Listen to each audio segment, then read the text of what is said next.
अस्सलाम वालेकुम। ये पॉइंट ऑफ सेल का डेमो है। लॉगिन करते हैं हम एडमिन के यूज़र नेम पासवर्ड से 123123। ये एडमिन की मेन स्क्रीन है। तो यहाँ पर जो ऑप्शंस हमें शो हो रहे हैं, यहाँ पर सबसे पहले रजिस्ट्रेशन का है, इसको हम डिस्कस करते हैं। रजिस्ट्रेशन में सबसे पहले आ रहा है माई अकाउंट। माई अकाउंट में क्या आता है, आपका बिजनेस नेम जो आपके बिल पर प्रिंट होगा, कॉन्टैक्ट नंबर भी, और ये एडमिन का यूज़र नेम पासवर्ड है, ठीक है। और ये एड्रेस आ जाएगा और ये नोट जो बिल के ऊपर आता है। इसको अगर हम अपडेट करना चाहें, चेंज करना चाहें, तो ये अपडेट किया जा सकता है। नेक्स्ट, सबसे पहले आपने अपने प्रोडक्ट्स के ब्रांड्स रजिस्टर कर लेने हैं। जितने भी आपके ब्रांड्स हैं वो सारे आपने रजिस्टर कर लेने हैं। Brand to active save, brand save हो गया। इसी तरह अगर आप एडिट करना चाहते हैं तो ब्रांड पर रिकॉर्ड पर डबल क्लिक करेंगे, यहाँ पर आ जाएगा और यहाँ आप इसको जो भी इसमें चेंजेस करना चाहते हैं अपडेट करेंगे तो रिकॉर्ड अपडेट हो जाएगा। इसी तरह डिलीट करना चाहते हैं, डबल क्लिक करेंगे, डिलीट पे क्लिक करेंगे तो रिकॉर्ड डिलीट हो जाएगा। इसके बाद आते हैं हम सर्विस टाइप पे। आप अपने बिजनेस की प्रोडक्ट्स को सर्विसेज में डिवाइड कर सकते हैं कि आपके पास जितनी भी प्रोडक्ट्स हैं, जैसे यहाँ पर आप देख रहे हैं कि फूड आइटम्स, किराना store, dairy items, liquid, powders, इसी तरह से आप इसमें सर्विसेज बना सकते हैं। अगर आप सर्विसेज नहीं बनाना चाहते तो एक ही सर्विस बना दें आप जनरल की, ठीक है। इस चक्कर में अगर नहीं पढ़ना चाहते तो जस्ट जनरल की एक सर्विस बना दें, ठीक है। और फिर इसके अंदर हम कैटेगरीज ऐड करेंगे। इनको भी एडिट करने का, अपडेट डिलीट करने का वही तरीका है। फिर आते हैं कैटेगरीज। तो इन सर्विसेज के अंडर फिर कैटेगरी रजिस्टर्ड होती हैं। जैसे कि मैंने ये जनरल कैटेगरीज में इनको रखा हुआ है, सोप, शैम्पू, लोशन वगैरह, पाउडर्स में टी को, ठीक है, मिल्क को लिक्विड में, ठीक है, जनरल में जनरल को। तो इसमें भी वही है, अगर आप कैटेगरीज नहीं बनाना चाहते, ठीक है, तो फिर आप यहाँ पर भी एक ही कैटेगरी ऐड कर दें जनरल की। जिस तरह यहाँ पर मैंने किया है कि सर्विस टाइप भी जनरल और कैटेगरी भी जनरल, वहाँ पर भी मैंने एक रिकॉर्ड एंटर किया, उसके अंदर भी यही।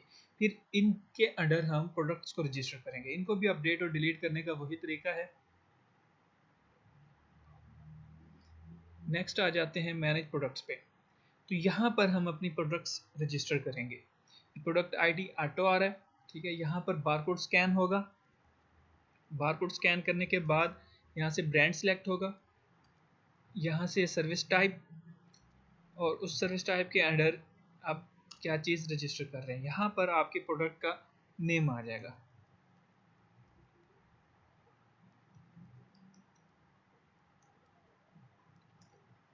ठीक है। फिर यहाँ पर है पीसेस इन कार्टन, कि जो एक कार्टन है, ये पैक है, ये बंडल है, उसके अंदर आपके प्रोडक्ट के कितने पीसेस हैं, ठीक है। सपोज 12 पीसेस हैं, ये 24 पीसेस हैं, जितना भी पैक का साइज होगा। फिर यहाँ पर है उसकी कॉस्ट, कार्टन की कॉस्ट, ठीक है।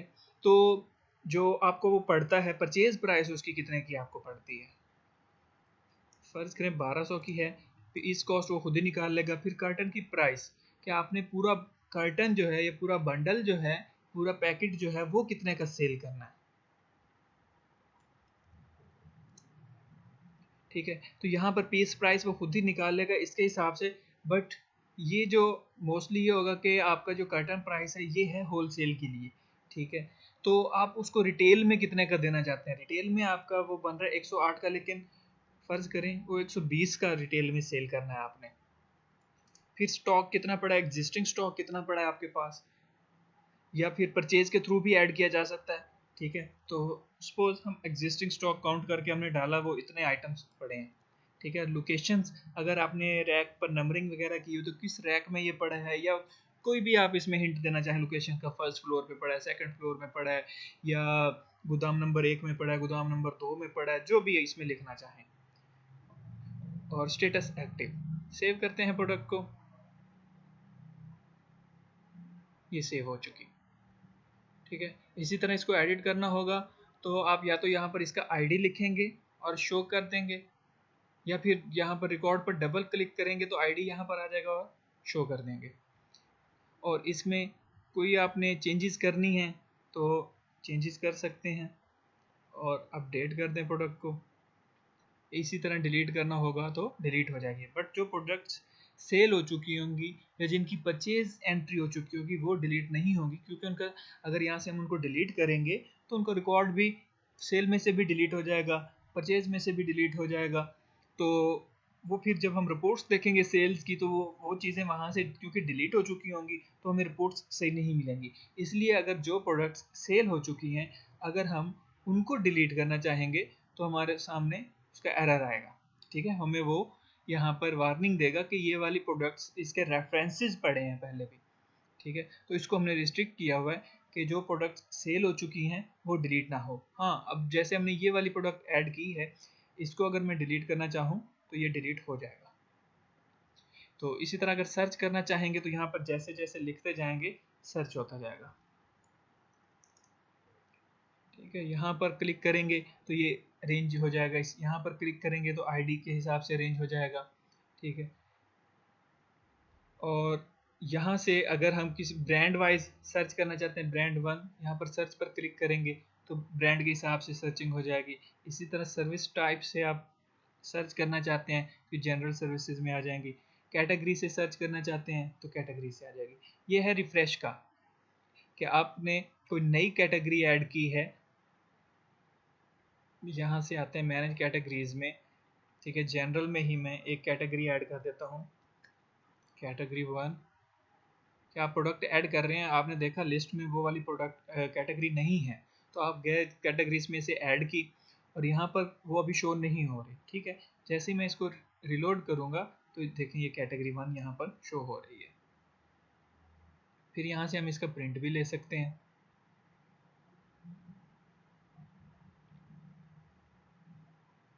इसके अलावा हमने जो प्रोडक्ट्स के प्रिंट का है वो और भी ऑप्शन एक रखा हुआ है।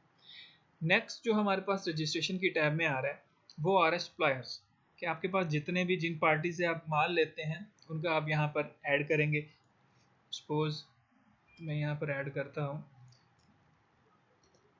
पेबल, कि आपने उसके कितने पैसे देने हैं ऑलरेडी। अगर आपने उसको पहले कुछ नहीं देना तो आप ज़ीरो लिख देंगे, अगर देने हैं तो खाते में से देख के जब हम उसको रजिस्टर कर रहे होंगे तो वो भी यहाँ पर साथ में लिख देंगे। ये रिकॉर्ड यहाँ पर आ चुका। इसी तरह इसको भी यहाँ से कोई सर्च करना होगा तो जैसे टाइप करते जाएंगे सर्च होता जाएगा। तो अपडेट और डिलीट का यहाँ पर भी वही ऑप्शन है। ओके, सप्लायर ऐड हो गया। अब जो पेबल आपने इसका ऐड किया है ये उसके लेजर में चला जाएगा। इसी तरह नेक्स्ट हमारे पास है कस्टमर। तो जो भी कस्टमर ऐड करें, जिस तरह हमने सप्लायर ऐड किया है उसी तरह कस्टमर भी यहाँ पर ऐड हो जाएगा। ठीक हो गया, तो इसको भी अपडेट डिलीट करने का वही ऑप्शन है।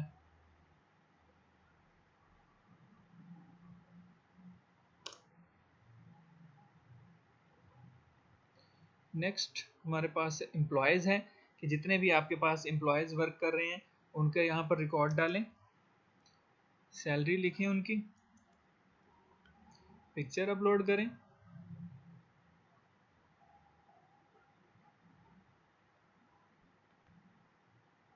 और सेव न्यू एम्प्लॉय ऐड हो चुका।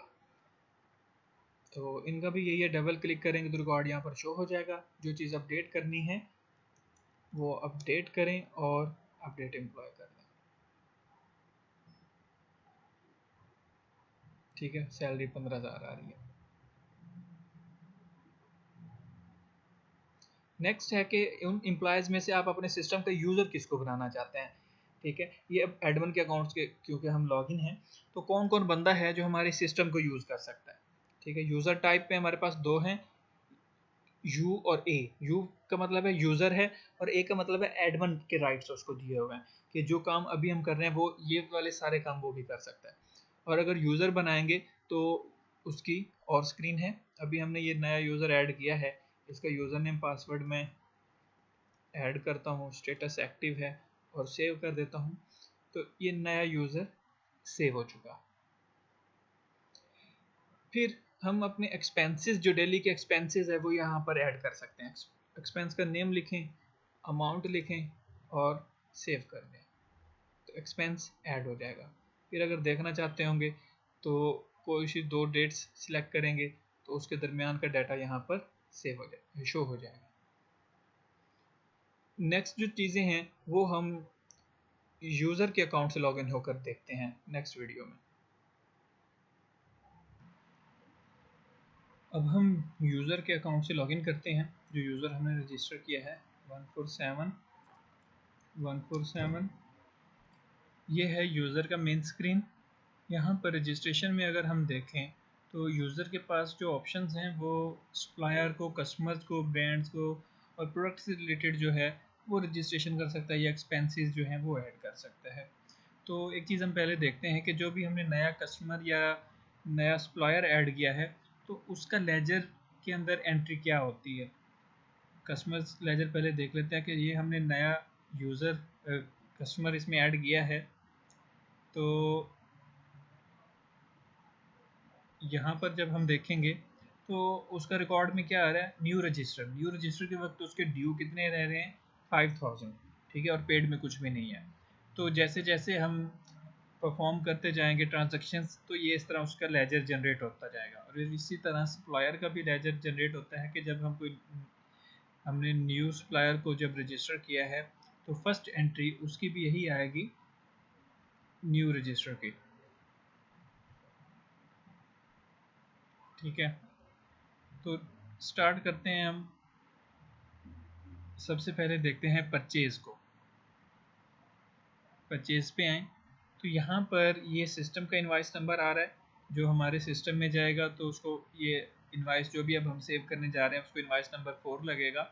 इसी तरह यहाँ पर हम लिखेंगे सप्लायर का इनवाइस नंबर, जो इनवाइस हम सेव करने जा रहे हैं तो उसके ऊपर जो इनवाइस नंबर लिखा हुआ है। उसके बाद एंटर प्रेस करें, यहाँ से सप्लायर को सिलेक्ट करें, ठीक है। तो ये पेबल 10,000 उसका आ रहा है।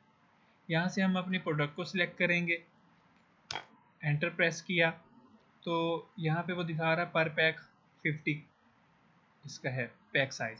यहाँ से हम कितने पैक्स परचेज कर रहे हैं, सपोज 10 पैक्स हमने परचेज किए, ठीक है। तो पैक रेट यहाँ पे आ रहा है जो हमने रजिस्ट्रेशन में यूज़ किया था कि 5010 का इसका परचेज रेट है। तो अगर तो उसी रेट पर मिल रहा है तो हम एंटर प्रेस करके नेक्स्ट चले जाएंगे, या फिर अगर रेट चेंज हो गया है, सपोज ये बढ़ गया रेट, अब जो भी रेट आपको अब मिल रहा है वो एंटर करें। डिस्काउंट मिला है तो एंटर कर दें परसेंटेज में या कितने परसेंट आपको डिस्काउंट मिला है। ये डिपेंड करता है आपके बिज़नेस पे कि आपका बिज़नेस जो आप चला रहे हैं उसमें किस तरह से ये चीज़ें मैनेज हो रही हैं, डिस्काउंट मिलता है या नहीं मिलता, ठीक है। तो अगर नहीं मिलता तो बस ज़ीरो जो है बस एंटर प्रेस करते जाए, ये बिल में ऐड होता जाएगा इस तरह से। तो जो ये बिल में ऐड होता जा रहा है ये नेट कॉस्ट ये टोटल होके यहाँ पर आ रहा है, ठीक है। अब यहाँ पर आ जाए पेड अमाउंट पे कि आपने उसको इस इनवाइस के वक्त पे कितना किया। 75,500 का बिल बना, आपने उसको कितने जमा करवाए। सपोज आपने उसको जमा करवाया 50,000, तो रिमेनिंग अमाउंट है 25,500। ये 25,500 इसके पेबल में ऐड हो जाएगी और ये बन जाएगा 35,500। हम इनवाइस को सेव करते हैं, सेव किया, इनवाइस सेव्ड। अगर इधर ही हम वेंडर को दोबारा सिलेक्ट करके चेक करते हैं तो देखें 35,500 अब उसका पेबल हो चुका है, ठीक है। तो ये है परचेज का तरीका। इसी तरह अगर हम उस इनवाइस को देखना चाहते हैं तो यहाँ इनवाइस नंबर डालें, इनवाइस नंबर 4 शो इनवाइस, तो यहाँ पर ये सारी डिटेल भी आ जाएगी कि इस इनवाइस का टोटल कितना था, पेड कितना किया, रिमेनिंग कितना किया, कौन कौन सी इसमें हमने आइटम्स परचेज किए। अच्छा, अब हम जाकर सप्लायर का लेजर दोबारा देखते हैं। सप्लायर सिलेक्ट किया, डेट्स सिलेक्ट करें कि किस डेट से किस डेट तक हम देखना चाहते हैं। तो ये देखें, ये रिकॉर्ड तो था जो पहले था। अब परचेज किया हमने 75,500 का और उसमें से हमने उसको 50,000 पे किया। अब अगर सप्लायर को पेमेंट करनी है, ठीक है, तो यहाँ पर देखें यह है सप्लायर पेमेंट। यहाँ पर आएँ, यहाँ से सप्लायर को सिलेक्ट करें, पेबल उसका 35,500 आ रहा है। अमाउंट पे कितनी की है, आपने कहा कि जी 20,000 हमने इसको और ऐड कर जमा करवा दिया, तो 15,500 अब इसका रह गया। फिर एंटर प्रेस करेंगे तो पे हो जाएगा। इसको बंद करें और लेजर को हम दोबारा रिफ्रेश करते हैं, सप्लायर लेजर को, इसको मैं दोबारा शो करता हूँ। तो यहाँ देखें पेड टू सप्लायर 20,000 और ये रिमेनिंग कितना आ रहा है 15,500, ठीक है। तो ये हमारा परचेज का तरीका है। और सप्लायर की पेमेंट का तरीका है। नेक्स्ट हम देखते हैं सेल किस तरह से करनी है और जो क्रेडिट रिकवरी है वो किस तरह से करनी है। अब हम डिस्कस करते हैं सेल्स को। सेल्स में हमारे पास रिटेल सेल और क्रेडिट या होल सेल। सबसे पहले रिटेल सेल को डिस्कस करते हैं। यहाँ पर है कस्टमर का नेम, जो बिल प्रिंट होगा उसके ऊपर जो कस्टमर का नेम आएगा ये ऑप्शनल है। समटाइम कोई कस्टमर कह देता है कि मेरे नेम का ही मुझे बिल चाहिए, है तो वो मतलब कैश सेल बट उसको नेम से चाहिए बिल, तो नेम उसका टाइप करें। और फिर यहाँ से अब बारकोड से भी हम सेल कर सकते हैं, और किसी प्रोडक्ट का अगर बारकोड नहीं है तो यहाँ से हम प्रोडक्ट्स में से सर्च करके भी सेल कर सकते हैं। प्रोडक्ट को सिलेक्ट करें, एंटर प्रेस करेंगे तो क्वांटिटी पे आ जाएगा, कितनी क्वांटिटी हमने उसको देनी है। यहाँ पर वो क्वांटिटी लिखेंगे, सपोज ये शुगर है 2 kg, बिल जैसे एंटर प्रेस करेंगे तो ये बिल में ऐड हो जाएगा। अब हम देखते हैं कि अगर बारकोड से करते हैं तो जैसे ही बारकोड स्कैन करेंगे तो एक क्वांटिटी बिल में ऐड हो जाएगी। अगर दो चीज़ें हैं तो जैसे ही दोबारा स्कैन करेंगे, 2 दफ़ा स्कैन करेंगे तो यहाँ पर देखें क्वांटिटी इंक्रीज हो गई है। ठीक है, इसी तरह अगर किसी आइटम को बिल में से रिमूव करना चाहते हैं, ये रिमूव का बटन है यहाँ पर, तो डबल क्लिक करेंगे तो बिल में से ये रिमूव हो जाएगा। और यहाँ पर एक दूसरा ऑप्शन ये है कि अगर किसी का बिजनेस ऐसा है जिसमें खुले बेचना पड़ता है, जैसे कि अब यहाँ पर हम एग्जांपल ले रहे हैं तो शुगर है, चीनी है, या कोई ऐसी चीज़ है जो खुली भी बेची जाती है, ठीक है, पैकिंग के अलावा भी अमाउंट की बेस पे कि इतने रुपए की हमें ये चीज़ चाहिए। एक तो है ना क्वांटिटी, ये है कि आप कह देते हैं कि ये 1 क्वांटिटी की बजाय कोई आधा किलो चाहिए तो 0.5 लिख देते हो, 1 पाव चाहिए तो 0.25 लिख देते हैं। तो इसी तरह कोई चीज़ ऐसी है जैसे शुगर है, वो कहता है कि जी हमें 20 रुपए की दे दें, 30 रुपए की दे दें।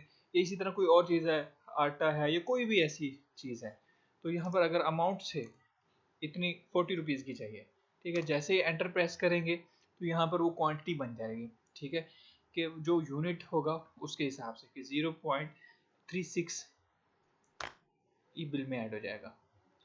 अब यहाँ पर आते हैं कि डिस्काउंट, अगर कोई डिस्काउंट हम देना चाहते हैं, ठीक है, अब सपोज ये बिल बन रहा है 159.6 रुपये का, अगर इसमें हम उसको कोई ना कोई डिस्काउंट देना चाहते हैं, 9.6 का डिस्काउंट अप्लाई कर देते हैं तो पीछे 150 रुपये है। अब यहाँ पर आते हैं पेड पर कि कस्टमर ने आपको फिर पे कितना किया। 200 रुपये उसने आपको दिए और 50 हमने उसको रिटर्न करना है। जैसे ही पेड पर लिखेंगे और एंटर प्रेस करेंगे तो कैलकुलेट हो जाएगा, दूसरी दफ़ा एंटर प्रेस करेंगे तो बिल प्रिंट हो जाएगा। तो जो बिल प्रिंट होगा वो इस तरह से होगा, यहाँ से आ रहा है। इसी तरह इस बिल को दोबारा अगर हम प्रिंट करना चाहते हैं किसी भी बिल को, तो सेल्स में यहाँ पर रीप्रिंट इनवाइस का है, कैश इनवाइस या क्रेडिट इनवाइस, तो उसमें भी इसी तरह ही है, वही वाली विंडो ओपन होगी। यहाँ पर आप बिल नंबर लिखेंगे और शो करेंगे तो बिल शो हो जाएगा। ठीक है, ये था हमारा कैश का सेल। अब आते हैं कि अगर सेल रिटर्न होती है, ठीक है, कैश सेल है तो उसके सेल रिटर्न का लिंक मैंने कैश सेल के ऊपर ही डाल दिया है। ठीक है, रिटर्न रिटेल सेल रिटर्न, तो उसी तरह ही है, सारा निज़ाम उसी तरह ही है। सिलेक्ट करें कितनी आप वो रिटर्न हुई है, ठीक है, और एंड की आप प्रेस करेंगे तो डायरेक्ट वो पेड पर आ जाएगा कि आपने कस्टमर को पैसे वापस कितने किए हैं। यहाँ पर हम पेड की बजाय रिटर्न भी लिख सकते हैं जो सेल रिटर्न वाला है। ठीक है, तो डबल क्लिक करेंगे तो ये इस तरह से हमारे पास ये रिटर्न इनवाइस यहाँ पर आ जाएगी। शुगर है, ठीक है, तो इस तरह से ये हमारा कैश का हो गया। अब आते हैं क्रेडिट की तरफ या होलसेल की तरफ। उसमें हमारे जो रजिस्टर्ड कस्टमर्स हैं, ठीक है, उन्हीं से ही हम जो है सेल करेंगे, उनको ही। यहाँ से कस्टमर सिलेक्ट करेंगे, ठीक है, प्रोडक्ट सिलेक्ट करेंगे। यहाँ पर अब क्या है कि होलसेल का है तो डेफिनेटली यहाँ पर कर्टन्स में, पैक्स में या बंडल्स में इस तरह से चीज़ें सेल होंगी। ठीक है, तो बजाय इसके कि हम काउंट करें कि कितने आइटम्स टोटल बनते हैं, तो हम कर्टन में ही कि उसको 2 कर्टन उसने सेल किए, ठीक है, और उसके ऊपर उन्होंने खुले कितने पीस दिए। ये भी हो जाता है कि हम पूरा कर्टन भी सेल करते हैं और ऊपर से खुले कुछ पीसेस भी सेल करते हैं। डिफरेंट बिजनेसेस में इसी तरह से चल रहा है। जैसे अगर हम टाइल्स के मार्बल और टाइल्स वगैरह के जाएं, तो वहाँ पर भी ऐसा होता है, क्योंकि हम वहाँ पर उनको अपनी पैमाइश जो होती है वो बताते हैं, तो उसके हिसाब से वो देखते हैं कि इसके अंदर कितनी टाइल्स आ रही हैं, कि कितने इसके अंदर डब्बे आ रहे हैं और उसके ऊपर खुले में कितनी टाइल्स उसमें आती हैं। तो ये सेम उसी तरह ही है कि एंटर प्रेस करेंगे तो बिल में ऐड हो जाएगा। अच्छा, जैसे ही हमने इसको कस्टमर को सिलेक्ट किया था, ये उसका ओल्ड रिसीवेबल आ रहा था जो हमने रजिस्ट्रेशन के वक्त एंटर किया था, ठीक है। तो 5000 का इसका ये बिल है, टोटल बिल, ठीक है। तो डिस्काउंट अभी तक हमने अप्लाई नहीं किया, तो नेट बिल भी 5000 है और इसके ओल्ड जो है वो भी 5000 है, तो ग्रॉस बिल इसका जो बन रहा है वो बन रहा है 10,000। अब आते हैं कि इसको इसने पे कितना किया है, ठीक है। उस वक्त वो कहता है कि जी 4000 पे कर रहा है, तो न्यू रिसीवेबल 6000 बन गया। दोबारा एंटर प्रेस करेंगे तो बिल प्रिंट हो जाएगा। तो यहाँ पर देखें, ये डिटेल आ रही है, ये आ रही है उस बिल की डिटेल के 5000 का था और पुराने 5000 हैं, फिर ग्रॉस बिल 10,000 का बना, 4000 उसने पे किया, तो जो नया रिसीवेबल रह गया वो 6000 रह गया, ठीक है। साथ में हम इसका लेजर भी चेक कर लेते हैं, कस्टमर का लेजर। कस्टमर को सिलेक्ट किया, डेट्स हमने सिलेक्ट की, यहाँ पर देखें कि न्यू रजिस्ट्रेशन के वक्त 5000 थे, फिर 5000 की क्रेडिट सेल बनी जिसमें से उसने हमें 4000 जमा करवाया, ठीक है। तो टोटल उसका 10,000 बन रहा था, ठीक है, और उसने हमें 4000 दिया, बाकी 6000 अभी हमने उससे लेना है। इसी तरह हम इसके क्रेडिट की एक रिकवरी भी डाल के देखते हैं। कस्टमर को सिलेक्ट किया, 6000 है, 1000 उसने यहाँ जमा करवा दिया, तो नया रिसीवेबल 5000 रह गया। रिसीव किया और इसको बंद करते हैं और यहाँ से हम कस्टमर लेजर को दोबारा से रिफ्रेश करते हैं, तो ये रिकवरी, क्रेडिट रिकवरी 1000 की आ गई, तो उसका नया रिसीवेबल हमारे पास 5000 का है। अच्छा, अब हम देखते हैं जो क्रेडिट सेल या होल सेल पर है उस पर सेल रिटर्न कैसे होगी, ठीक है। कस्टमर सिलेक्ट करेंगे, उसी तरह ही है कि हम प्रोडक्ट सिलेक्ट करेंगे, जो भी प्रोडक्ट हमने सिलेक्ट की कि कितने जो अमाउंट है वो वापस हुई है। हम कहते हैं कि 1 कार्टन उसमें से वापस आया, ठीक है। तो यहाँ पर देखें 2500 इसका बिल बना, ठीक है, उससे हमने लेने थे 5000, ठीक है। अब हमने यहाँ पर ये लिखना है कि हमने जो कस्टमर को रिटर्न किए पैसे वो कितने थे। अगर तो वो हमने, क्योंकि उससे जो पैसे लेने हैं उसी में से उसने कटवाने हैं, तो हम यहाँ पर 0 लिख देंगे। और अगर हमने वो 2500 सारा ही उसको रिटर्न कर दिया है, तो हम यहाँ पर रिटर्न में 2500 लिख देंगे। और देखिए न्यू रिसीवेबल उसी तरह 5000 ही रह गया। और अगर मैं यहाँ पर रिटर्न में 0 लिख देता हूँ, तो न्यू रिसीवेबल देखें 2500 हो गया, ठीक है। प्रिंट बिल करेंगे तो बाकी उसी तरह से ही बिल प्रिंट हो जाता है। ये यहाँ पर इनवॉइस नंबर 4, ठीक है, तो बिल उसी तरह ही आ जाता है। अब अगर दोबारा हम इसका लेजर देखते हैं कस्टमर का,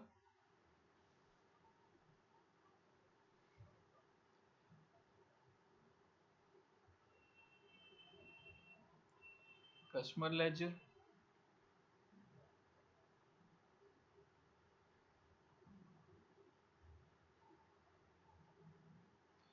देखें कि क्रेडिट सेल रिटर्न 2500 की थी, ठीक है। तो हमने उसको पेमेंट रिटर्न क्योंकि कुछ भी नहीं किया, तो इसलिए यहाँ पर 00 आ रहा है, तो उसका जो अभी रिसीवेबल रह गया वो 2500 रह गया। तो ये था हमारा सेल का सारा। इसी तरह सेल का एक और फॉर्म भी है कि अगर किसी का बिजनेस इस तरह का कोई मोबाइल्स का है या जैसे कोई शोरूम होता है, तो वहाँ पर सेल का तरीका हमारे पास ये है कि कस्टमर सिलेक्ट किया, प्रोडक्ट सिलेक्ट की, ठीक है, डिस्काउंट हमने कितना दिया, ठीक है, रिटेल प्राइस 2500 और के डिस्काउंट दिया या नहीं दिया, डिस्काउंटेड प्राइस बन जाती है। फिर आ जाता है कि क्वांटिटी हमने उसको कितनी दी, ठीक है, क्वांटिटी एंटर करेंगे, टोटल हो जाएगा, ठीक है, ये इसमें ऐड हो जाएगा। और यहाँ पर जो भी, जैसे ये मोबाइल्स की के लिए बना हुआ है, जो भी IMEI नंबर होगा ये हम ऐड करते जाएंगे, जितनी भी क्वांटिटी, तो ये अलग बिल में ऐड होती जाएंगी, ठीक है। तो ये भी एक सेल का फॉर्म हमारे पास है कि जैसे मोटरसाइकिल्स के शोरूम्स वगैरह के लिए है कि यहाँ पर इंजन नंबर या चेसिस नंबर यूज़ हो सकता है। मोबाइल्स के लिए है तो हम यहाँ पर IMEI नंबर वगैरह यूज़ कर लेते हैं। तो ये भी इस तरह से हम प्रोसीड कर सकते हैं। ये हमारे पास टोटल सेल्स के फॉर्म्स हैं। तो परचेज का भी इसका फिर जो परचेज का बनता है वो भी इसी तरह बनता है, वो भी इस सॉफ्टवेयर में हाइड किया हुआ है। तो ये हाइड नहीं किया था तो इसलिए मैंने इसको भी साथ में डिस्कस कर दिया है कि किसी की ज़रूरत का ये हो सकता है। तो इस तरह से भी हमारे पास अवेलेबल हैं ऑप्शंस।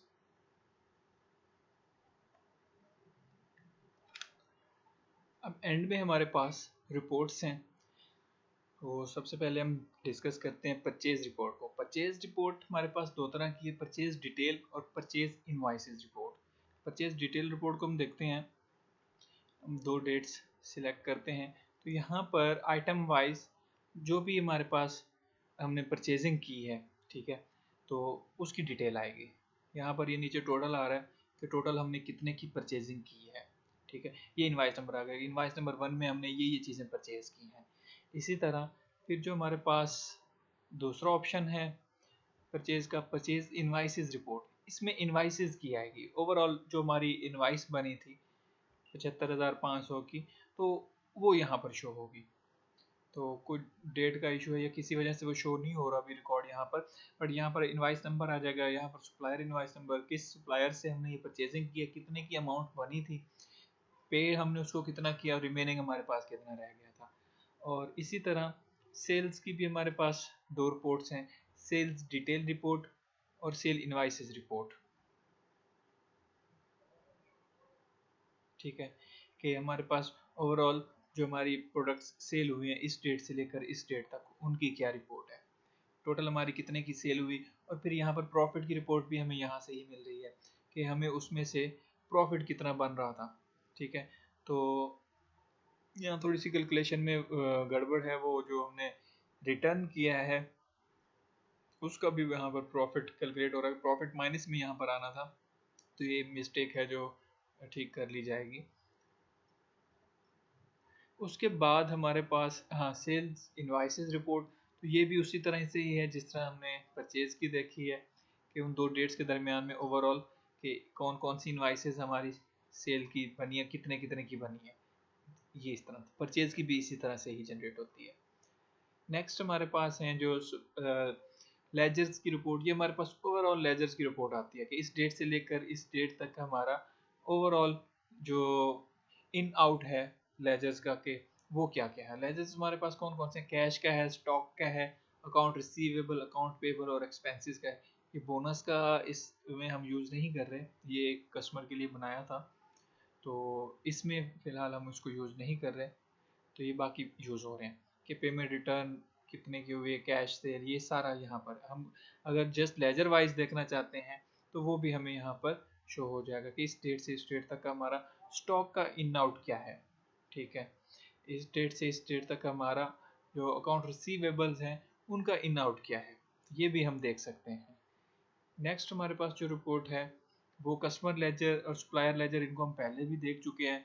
फिर है प्रोडक्ट्स या स्टॉक रिपोर्ट, ठीक है। तो ये हमारी जो ओवरऑल प्रोडक्ट्स हैं उनकी रिपोर्ट है और साथ में स्टॉक वगैरह ये सारी चीज़ें यहाँ पर है। और ये सारी प्रिंटेबल है, यहाँ से हम प्रिंट पर क्लिक करेंगे तो ये प्रिंट हो जाएगी, या यहाँ से हम एक्सपोर्ट पर क्लिक करेंगे तो ये वर्ड, एक्सेल, PDF वगैरह में एक्सपोर्ट हो जाएगी।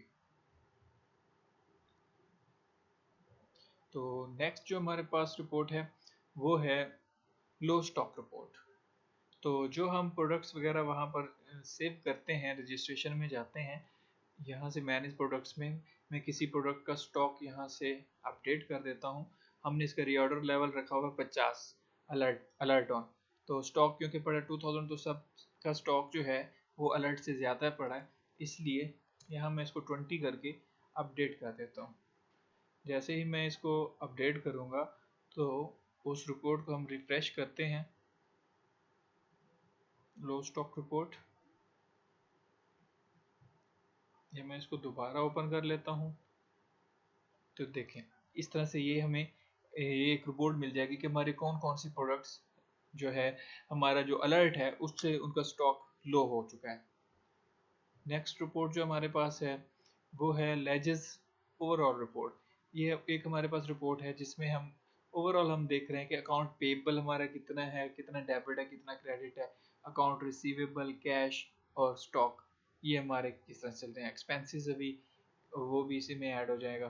ठीक है, नेक्स्ट रिपोर्ट जो है वो है कस्टमर्स ये क्रेडिटर्स लिस्ट। ठीक है, तो ये हमारी कस्टमर्स की लिस्ट भी, इसको हम एज अ कस्टमर लिस्ट भी इसको यूज़ कर सकते हैं और इससे हम ये भी पता चल सकता है कि किस कस्टमर से हमने कितना उधार लेना है और ओवरऑल हमारा टोटल कितना उधार है मार्केट के अंदर। ये हमारे पास रिपोर्ट्स थी। इसके अलावा ये हमारे पास डीबी बैकअप का ऑप्शन है कि हमारी जो डेटाबेस है अगर हम उसका बैकअप लेना चाहते हैं तो इस पर क्लिक करेंगे तो ये हमारा बैकअप जो है हमारे हार्ड ड्राइव के ऊपर सेव हो जाएगा। डेटाबेस का बैकअप उसको फिर आप उस गूगल ड्राइव पर या कहीं पर भी उसको सेव कर सकते हैं ताकि अगर कभी हमारा सिस्टम भी ख़राब हो जाता है तो हमारा डाटा जो है वो फाइल जो है वो हमेशा के लिए सेव रहे। ये हमारा ओवरऑल एक ओवरव्यू था जो हमारे इस पॉइंट ऑफ सेल का।